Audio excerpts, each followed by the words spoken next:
มันเนี่ยแอดมีเรื่องหนึ่งที่เห็นตอนแรกก็อยู่เหมือนกันเด้อพี่น้องลองนึกดูด้วยครับถ้ามีมหาเศรษฐีหรือบริษัทเทคระดับโลกเนี่ยยอมทุ่มเงินเป็นพันล้านเดินสายไล่กว้านซื้อหนังสือเก่าตามร้านขายหนังสือทั่วโลกซื้อทีละเป็นพันเล่มคิดว่าเขาซื้อไปเฮ็ดหยังครับสิเอาไปสะสมเอาไปอนุรักษ์เปิดเป็นห้องสมุดหรูๆหรือเปล่าบ่แม่นเลยครับพี่น้องสิ่งที่ข้าเจ้าเฮ็ดคือพอหนังสือเนี่ยส่งไปถึงโกดังเขากลับเอาใบมีดเนี่ยตัดสันหนังสือทิ้งแยกกระดาษออกเป็นแผ่นๆแล้วป้อนเข้าเครื่องสแกนความเร็วสูงพอสแกนเสร็จปุ๊บ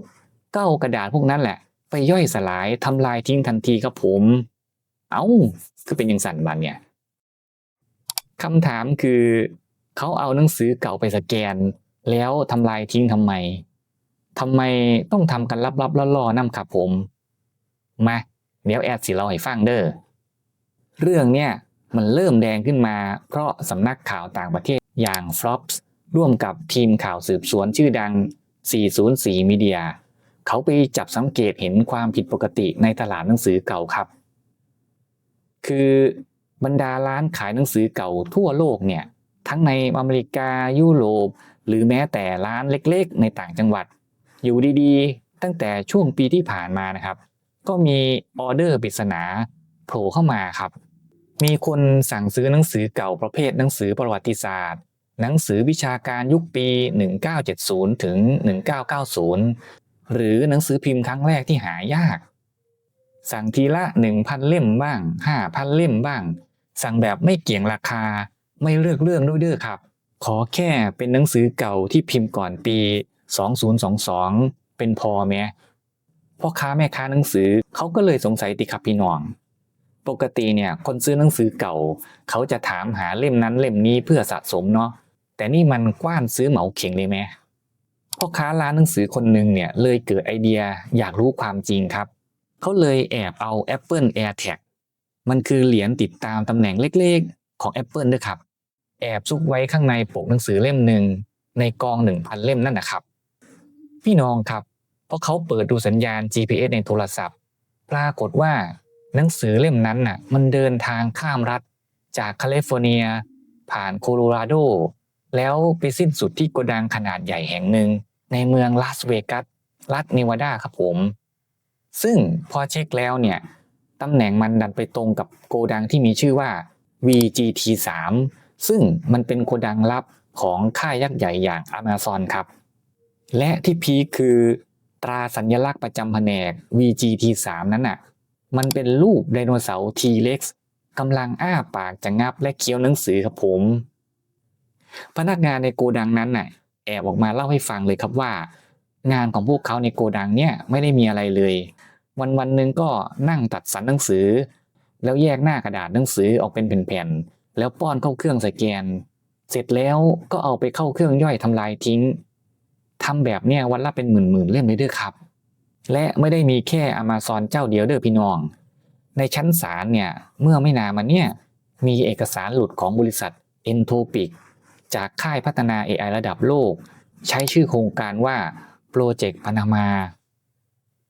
ซึ่งผู้บริหารระดับสูงเขียนไว้ชัดเจนเลยว่าภารกิจของโปรเจกต์เนี่ยคือการทำลายและสแกนหนังสือทุกเล่มบนโลกในเนี่ยเพื่อเอาข้อมูลและห้ามให้คนนอกรู้เรื่องนี้เด็ดขาดนำเด้อคือว่าอย่างนั้นเนาะทีเนี้ยพี่น้องอาจจะสงสัยว่าในเมื่อโลกเราเนี่ยมีอินเทอร์เน็ตมีเว็บบล็อกมีวิกิพีเดียข้อมูลดิจิตอลเนี่ยมีเพียบทำไมค่าย AI พวกเนี้ยต้องลงทุนมหาศาลไปไล่ซื้อหนังสือเป็นเล่มๆแล้วเอามาสแกนเนี่ยมันมีการเปรียบเทียบให้เห็นภาพได้อย่างน่าสนใจประมาณนี้ครับว่าเหมือนการเลี้ยงลูกให้โตมาสมองดีนะครับถ้าอยากให้เขาฉลาดสุขภาพดีเราก็ต้องให้เขากินอาหารคลีนอาหารที่มีประโยชน์ข้าวปลาอาหารต้องสดใหม่ครับผมไม่ใช่ให้เด็กกินแต่อาหารขยะเนาะหรือขนมซองทุกวันโลกของ AI ก็เหมือนกันครับพี่น้อง AI เนี่ยมันไม่ได้เกิดมาแล้วฉลาดเองเด้อแต่มันต้องกินข้อมูลเข้าไปเรียนรู้ยิ่งกินข้อมูลเยอะและคุณภาพดีมันยิ่งฉลาดครับเขาบอกว่าข้อมูลบนอินเทอร์เน็ตยุคปัจจุบันเนี่ย คือหลังปี 2022 มันเปรียบเสมือนอาหารขยะครับพี่น้องเพราะบนเว็บตอนเนี้ยมีแต่บทความที่ AI เจนขึ้นมาแหมคือเขามองเป็นขยะข้อมูลโพสต์ปั๊มวิวข่าวปลอมภาษาที่มั่วๆซ้ำไปซ้ำมานะครับถ้าเอาข้อมูลบนเว็บยุคเนี้ยไปสอน AI ตัวใหม่ AI มันจะเกิดอาการที่นักวิทย์เขาเรียกว่าโมเดลคอลแลปครับหรือพูดภาษาบ้านๆก็คือสมองเสื่อมจากการกินอึตัวเองครับผม โอ้เปรียบซะเห็นภาพด้วยกูเพราะมันเอาข้อมูลที่ AI เคยสร้างไว้แบบมั่วๆเนี่ยกลับเข้ามาเรียนรู้ซ้ำวนไปวนมาจนความฉลาดของมันก็จะถดถอยครับหนังสือกระดาษเก่าๆที่พิมพ์ก่อนปี 2022 มันคืออาหารสมองชั้นเลิศระดับพรีเมียมเพราะหนังสือพวกเนี้ยผ่านการกลั่นกรองโดยคนจริงๆนักเขียนเก่งๆผู้เชี่ยวชาญตัวอักษรทุกตัวภาษาทุกประโยคที่มีโครงสร้างสถิติและสติปัญญาของมนุษย์แท้ๆที่ไม่มี AI เนี่ยเจือปนเลยแม้แต่นิดเดียวครับแอดก็ว่าพอเข้าใจได้เนาะแต่แล้วทำไมต้องตัดสรรหนังสือทำลายทิ้งไหมเขาบอกสั้นๆง่ายๆว่ามันไวและถูกที่สุดครับผมซะงั้นถ้าเอาหนังสือเป็นเล่มๆเนี่ยไปวางบนเครื่องสแกนแล้วค่อยๆเอามือพลิกทีละหน้าชาติเนี่ยก็สแกนไม่เสร็จครับพี่น้อง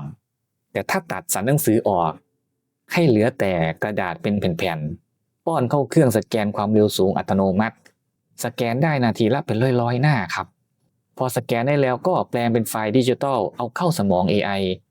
เสร็จแล้วกระดาษพวกเนี้ยก็หมดประโยชน์เขาก็เลยต้องเอาไปย่อยทิ้งนะครับผมพี่น้องครับแอดไปเจอข้อมูลอีกชุดหนึ่งที่น่าตกใจอยู่เหมือนกันเด้อเขาบอกว่าสิ่งที่กำลังจะเกิดขึ้นอยู่เนี่ยมันไม่ใช่แค่เรื่องการพัฒนาเทคธรรมดาแม้แต่มันสุ่มเสี่ยงจะเป็นวิกฤตการสูญหายของประวัติศาสตร์มนุษยชาติเลยเด้อครับผมดากแน่จักหน่อยเด้อครับพี่น้องฟังหูไว้หูเด้อ ทำไมค่าย AI ถึงกล้าทำแบบนี้ คือในอดีตค่าย AI เนี่ยเคยโดนนักเขียนฟ้องเรื่องแอบโหลดไฟล์เถื่อนจากอินเทอร์เน็ตเนี่ยไปใช้โดนปรับกันเป็นหมื่นล้านเลยเด้อทีเนี้ยฝ่ายกฎหมายของ Big Tech เขาก็พยายามหาช่องโหว่ครับโดยเขาคิดว่าถ้าเราซื้อหนังสือเล่มจริงมาด้วยเงินสดอย่างถูกต้องตามกฎหมายถือว่าเราเป็นเจ้าของสิทธิ์ในกระดาษเล่มนั้นแล้วเราก็เอามาสแกนเป็นไฟล์อ่านเองในบริษัทแล้วก็ทำลายกระดาษทิ้งกฎหมายถือว่าเป็นการเปลี่ยนรูปแบบไม่ถือว่าเป็นการละเมิดลิขสิทธิ์ครับมันก็หาเหลืองเลี่ยงจนใดเนาะพี่น้องนี่คือการใช้ช่องโหว่กฎหมายกว้านซื้อของจริงมาทำลายทิ้งเพื่อสร้างความชอบธรรมให้ตัวเองกับพี่น้องถ้าเป็นหนังสือเบสเซลเลอร์ที่มีเป็นล้านเล่มพิมพ์ใหม่ได้เรื่อยๆโดนทำลายไปสักพันเล่มก็คงไม่แปลกเนาะแม่นบ่ครับแต่ความดาร์กมันอยู่ตรงนี้ครับพี่น้อง404 มีเดียเนี่ยเขาพบว่ามีหนังสือโบราณหนังสือวิชาการเฉพาะทางหรือหนังสือท้องถิ่นที่ในโลกเนี่ยเหลืออยู่แค่ไม่กี่เล่มครับบางเล่มเนี่ยไม่มีไฟล์ดิจิตอลในระบบอินเทอร์เน็ตเลยแม้แต่ที่เดียวแม้แต่กับโดนตัวแทนของบริษัทพวกเนี่ยแอบไปกว้านซื้อมาสแกนแล้วก็ย่อยทิ้งเท่ากับว่า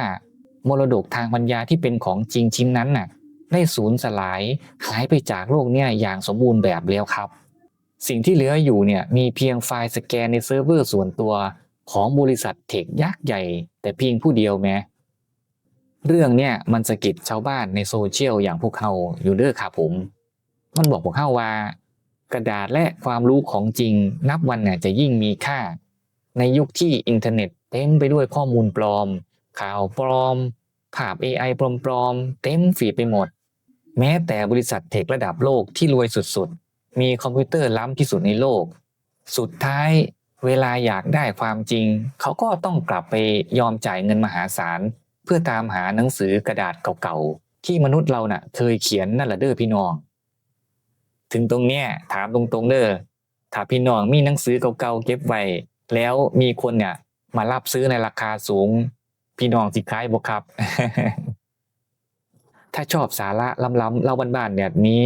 อย่าลืมกดไลค์กดแชร์เป็นกำลังใจให้แอดด้วยเด้อครับแล้วพบกันใหม่ในคลิปหน้าสวัสดีครับ